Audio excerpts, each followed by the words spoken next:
আমি একটা মানুষকে হলেও উপকার করছি, যে দরজা আমি খুলে যে মানুষদের সাথে দেখা করছি, যে মানুষদের উপকার করছি, তারা পারলে এসে একদিন আমার পাশে দাঁড়ায়।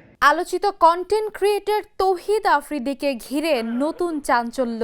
গুঞ্জন উঠেছে ঢাকা থেকে পালিয়ে নোয়াখালী, সেখান থেকে বরিশাল, আর শেষ লক্ষ্য সীমান্ত পেরিয়ে ভারত। তবে সিআইডির নজরদারি এড়াতে পারেননি তিনি।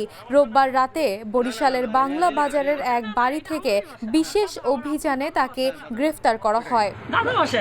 সিআইডির ঢাকাস্থ একটি দল এই অভিযানে অংশ নেয়। জানা গেছে জুলাই হত্যা মামলায় তাকে গ্রেপ্তার করা হয়েছে।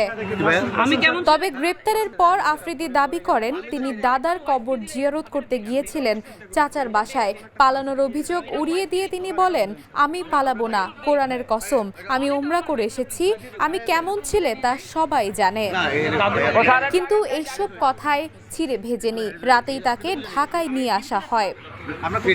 বর্তমানে তিনি সিআইডির হেফাজতে আছেন বলে জানান মামলাটির তদন্ত কর্মকর্তা, পুলিশের অপরাধ তদন্ত বিভাগের পুলিশ পরিদর্শক খান মোহাম্মদ ইরফান।